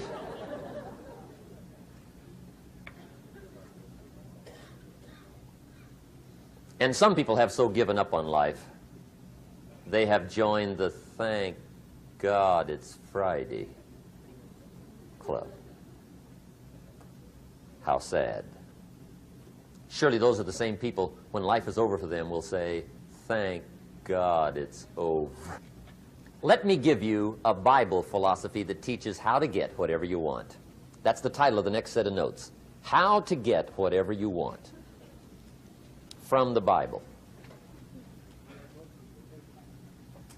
Now again, I'm an amateur when it comes to the Bible. I'm not a pro. But this I can quote, and I think that'll be sufficient. How to get whatever you want. Here's what it says if you're ready. It says, ask,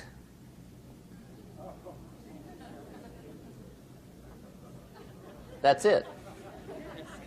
End of notes. Ask. If there's one art in life to learn extremely well, that's got to be one of them. The art of asking. What does ask mean? Ask means, what do you want? And the formula is staggering. It says ask and what? A guy ought to look into that.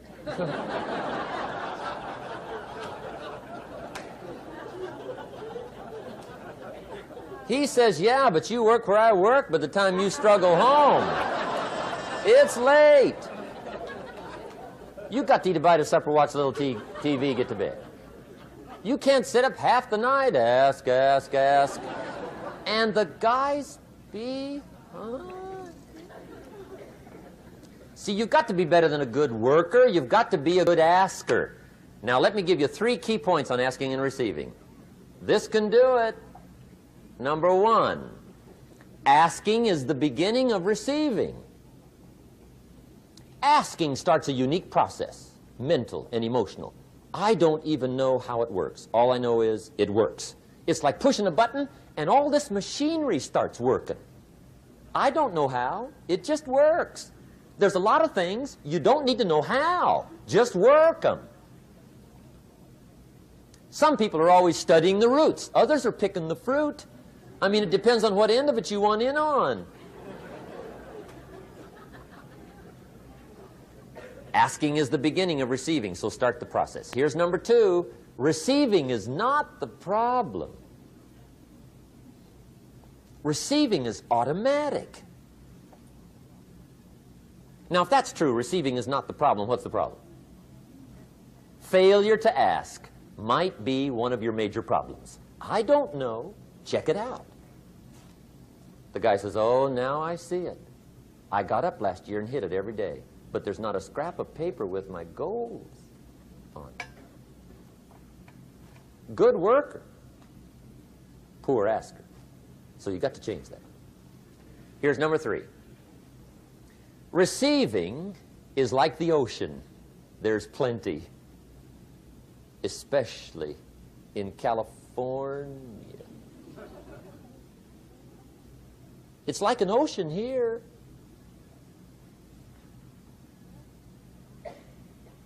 Success is not in short supply. It isn't rationed, and you stepped up to the window and it was all gone. No, no, no. It's like an ocean here. Now, if that's true, what's the problem? Well, some people go to the ocean with a teaspoon. Have you got the picture? See, what you want to do in view of the size of the ocean is trade your teaspoon for at least a bucket, and you'll look better down at the ocean. Kids won't make fun of you, right? Okay. Now, there's 2 ways to ask, and we'll wrap up goal setting. 2 ways. Here's number 1. Ask with intelligence. It didn't say ask intelligently, but I'm sure it meant that. Don't mumble. You don't get anything by mumbling. Be clear. Be specific. Intelligent asking means how wide, how high, how soon, when, what size, what color, how much. Define what you want and describe what you want. That's powerful. In the weekend seminar we teach, goals become like a magnet. They pull you that direction. And the better you describe them, the more they pull. So ask intelligently. Here's number 2. Ask with faith. That's the childish part of the equation. Believe you can get what you want like a child. Not an adult. Adults are too skeptical. So the formula really reads, make plans like an adult and believe in them like a child. And the most incredible things will happen. Just try it for 90 days. Just try it. You can always go back to the old ways. Just try it, just 90 days, 90 days. Now, here's the last qualifying phrase on goal setting, as we promised to qualify everything. And it simply goes like this. Remember, you won't get everything you want. And we've already studied the reason for that. Simply, sometimes it hails on your crop and rains on your parade.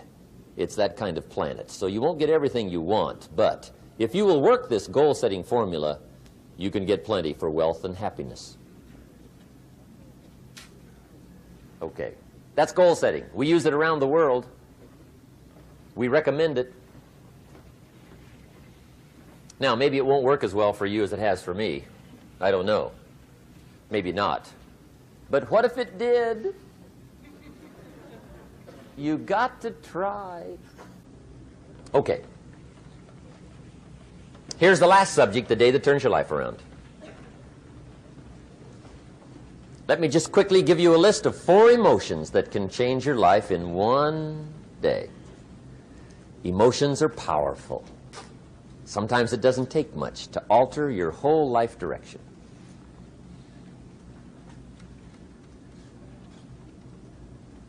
Okay, here they are. Number 1, disgust. Powerful emotion. Disgust says, I have had it. See, that could be the day. The day you can say, I've had it. And whether you've had it with something small or something major, the day you can say, I've had it, may not be the day it ends, but the day it begins. That's what I said when that little Girl Scout left my door when I'm 25. I give her the big lie, she leaves, I say, I don't want to live like this anymore. I've had it with lying and being broke. Powerful day. The man's finally had it with mediocrity. He's had it with being a loser. He's finally had it with those awful sick feelings inside, knowing his wife is at the grocery store looking at 2 cans of beans, one marked 37 cents, one marked 39 cents. And the guy sick inside knows his wife's going to buy the 37-cent can, and she doesn't even like the brand. Do you know why she's going to buy the 37-cent can? To save 2 cents. The guy sick inside finally says, I've had it. Being on my knees in the dust looking for pennies, we're not living like this anymore.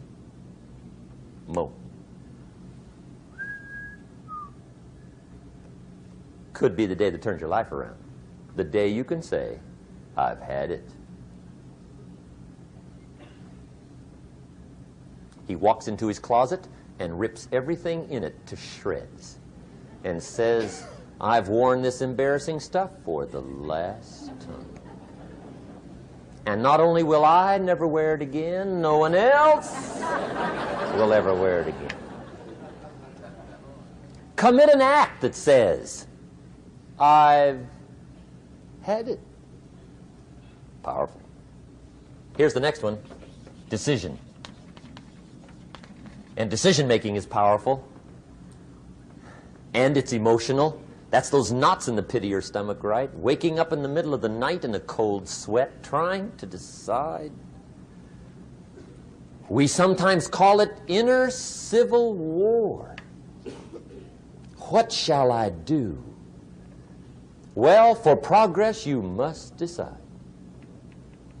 The best advice I can give you came from a wealthy friend of mine who said, if it's easy, do it easy. If it's hard, do it hard. Just get it done. If you went home tonight and in the next few days cleaned up a whole list of decisions, that might furnish enough inspiration for the next 10 years. I found this out many times after you've decided. Getting on with it is easier than deciding. Sometimes decision is the toughest part. Here's the next emotion, desire, wanting to bad enough. And I don't know how to tell you to want to. That's something you've got to come up with. There's 2 things I know about desire. Number 1, it comes from inside, not outside. You don't send off for it. Number 2, I know desire can be triggered by something. Who knows what it might be? Sometimes desire waits and sleeps for something to happen. Maybe it's a book, maybe it's a song, maybe it's a sermon, maybe it's a lecture, a seminar, maybe it's the conversation of a friend, a happening, an event. Who knows? The best advice I can give you is what I give my staff. It goes like this: welcome every human experience. You never know which one is going to turn it all on. Even the bad experiences. Sometimes from the bitterest experience comes the greatest awakening. So let down the barriers, take down the walls. The same wall that keeps out disappointment keeps out happiness. Let life touch you. Don't let it kill you, but let it touch you. Here's the last one. This one's powerful. Resolve. Resolve says, I will. Two of the most powerful words in the language. I will. Benjamin Disraeli once said, nothing can resist a human will that will stake even its existence on the extent of its purpose. Shortly put, I'll do it or die. See, that's powerful. That could be the day that turns your life around. The world has a strange way of stepping aside when somebody says, I'll do it or die. The man says, I will climb the mountain.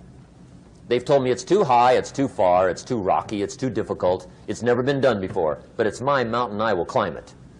Pretty soon you'll see me waving from the top. Or dead on the side, because I ain't coming back.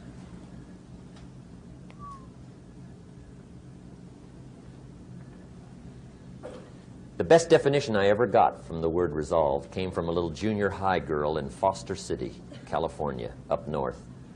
I'm talking to the junior high kids one day. I love to ask kids definitions. They come up with beauties. I got to the word resolve and I asked, who can tell me what resolve means?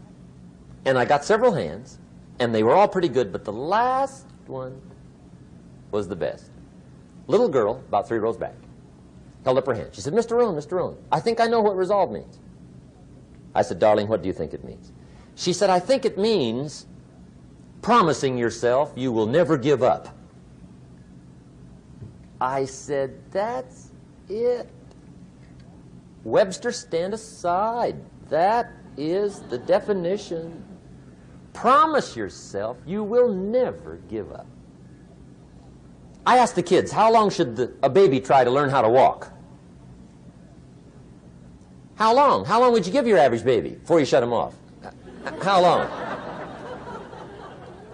See, any mother in the world would say, you're crazy. My baby's going to keep trying until it learns how to walk. What a magic formula. Now let me show you what triggers all emotions into activity that brings results. And results is the name of the game. Here it is. Action. Finally, you must do something about how you feel. Jesus, the master teacher, said, don't just be listeners, be doers. The world admires the doers. Whatever it takes to get you to try harder, read more, set your goals, and go for it. Here's the next attitude disease. Over-caution.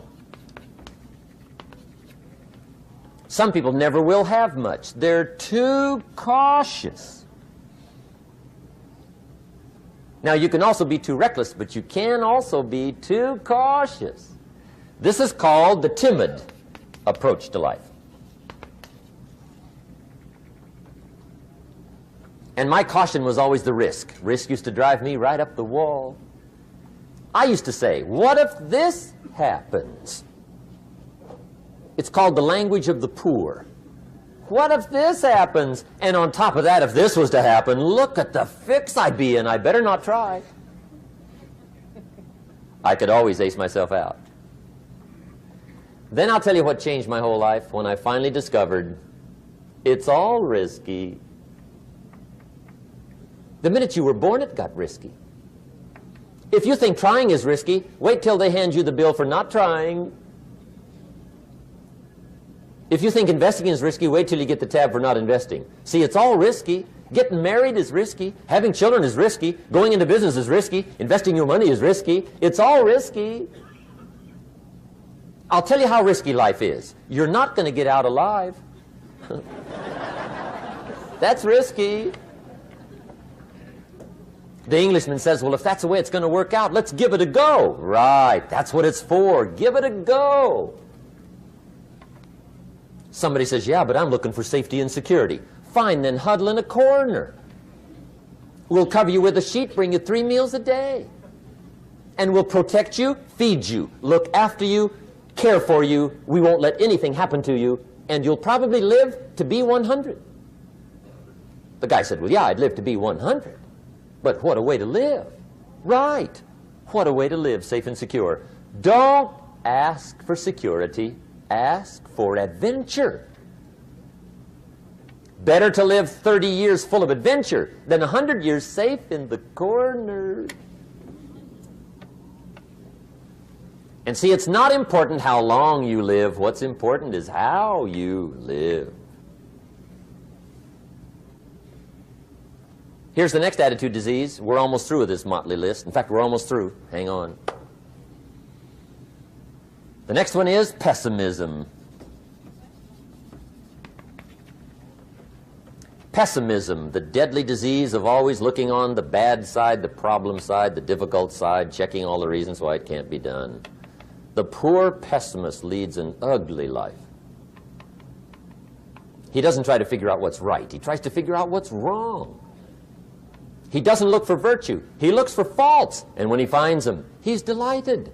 How ugly.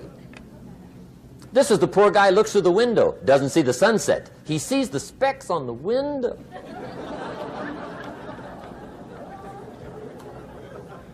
And this is the poor guy, right, who rushes up, takes such leave of his senses. This guy rushes up and he says, I've got 5 good reasons why it won't work.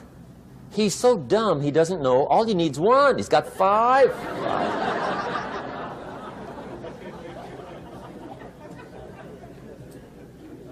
To the pessimist, the glass is always half empty. To the optimist, the glass is half full. Why would the same measure affect people 2 different ways? Answer, it all depends on how you look at it. Our lives are mostly affected by the way we think things are, not the way they are. The way we think they are affects us most. There's a subject we don't have time to get into tonight called better thinking habits. One of the major things Shove taught me when I met him, he said, poor thinking habits keeps most people poor. Not poor working habits. Most people work hard, but they don't think hard. And Shove taught me that the mind is like a factory, a mental factory. And whatever you think about all day long pours ingredients into this mental factory. And that's what builds the economic, social, financial fabric of your life. He quoted me a Bible phrase that says, as you think, so you become. How awesome. When he talked about poor thinking habits, he had me. I used to start the day reading the morning newspaper. I mean, you can believe that or not. I'd get a cup of coffee and read the paper. I'd load up on wars and riots and murders and stabbings and killings and bank robberies and muggings and car wrecks and tragedies. I'd even read the back pages. I seem to like that stuff for some weird reason. I'd load up on all that, and then I'd start the day. You can imagine the kind of days I used to have. You walk around on your financial knees. They call you economic peewee.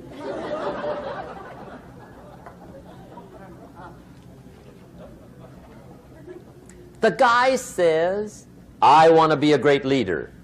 Wonderful. The first thing we do is follow him to his house. When we get there, we walk in and check his library, number 1. Somebody says, well, why check his library? The reason is because what a man reads pours massive ingredients into his mental factory, and the fabric of his life is built from those ingredients. You would not believe what some people have got in their house to read. You would not believe. One of the best dressed up words I know for a lot of it is trash. Can you imagine dumping a barrel of trash into this mental factory every day and coming out with a rich, dynamic, positive life? It can't be done. You might as well try making a cake with cement.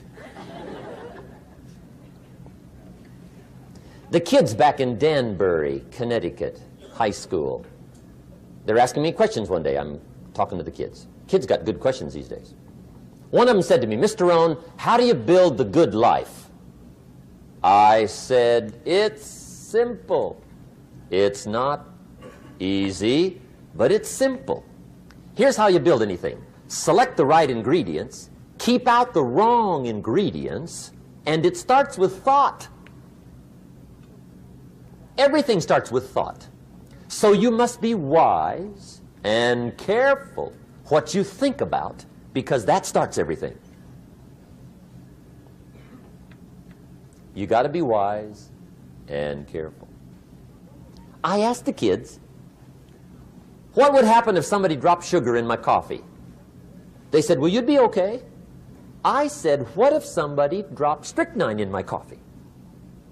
They said, well, you'd be dead. I said, correct. Lesson 1. Life is both sugar and strychnine. You gotta be careful. I said, what if my worst enemy drops in the sugar? They said, will you be okay? I said, what if my best friend, even by accident, drops in the strychnine?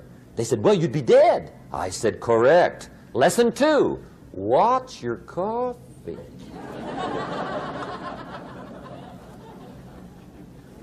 You got to be careful. See, it doesn't matter who hands you the bad stuff. It doesn't matter where you get the bad stuff. It'll still do its damage on your bank account, wherever you get it. Mr. Schoaf gave me one of the greatest phrases when I first met him, when he said, Jim, every day stand guard at the door of your mind. How important. Stand guard at the door of your mind. And you decide what goes into your mental factory. Don't let anybody just dump anything they want to in your mental factory, because you've got to live with the results. Okay, here's the last disease, and we're through with this list. In fact, we're almost through. Hang on. The last subject is very brief. The last disease, but this one is deadly. Engage in this one, indulge in it even slightly, and you might as well forget the future, because it's going to forget you. Complaining, crying, whining, griping, a Bible word called murmuring. See, that'll ace your future. Spend 5 minutes complaining, and you have wasted 5. And you may have begun what's known as economic cancer of the bone. Surely they will soon haul you off into a financial desert and there let you choke on the dust of your own regret. I hope I said that well, so you won't forget. It's a deadly disease. If you don't think it's bad, ask the children of Israel of Old Testament fame. Typical of us all, their story just happened to get in the book. Story says, children of Israel were slaves. God performed a series of dazzling miracles and got them out. And now they're heading for the promised land. Remember the story? Heading for the promised land. Tragedy of the story, they never got there. Reason. From day one, they started to complain. They griped about the water. They griped about the weather. They whined and cried and griped about the food. They griped about the leadership.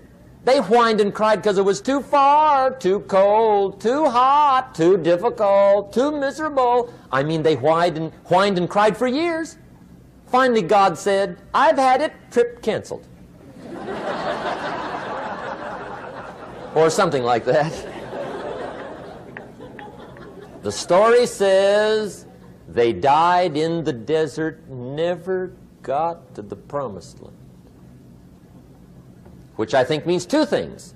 Indulge in this long enough, you get your future canceled.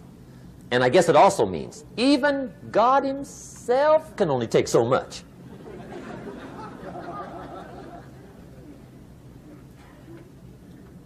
Okay. Just be on the lookout of the things that can destroy all the good you start. The war is on. And this evening, tomorrow, mentally, personally, socially, economically, you got to make sure you're winning the war. And this is part of it.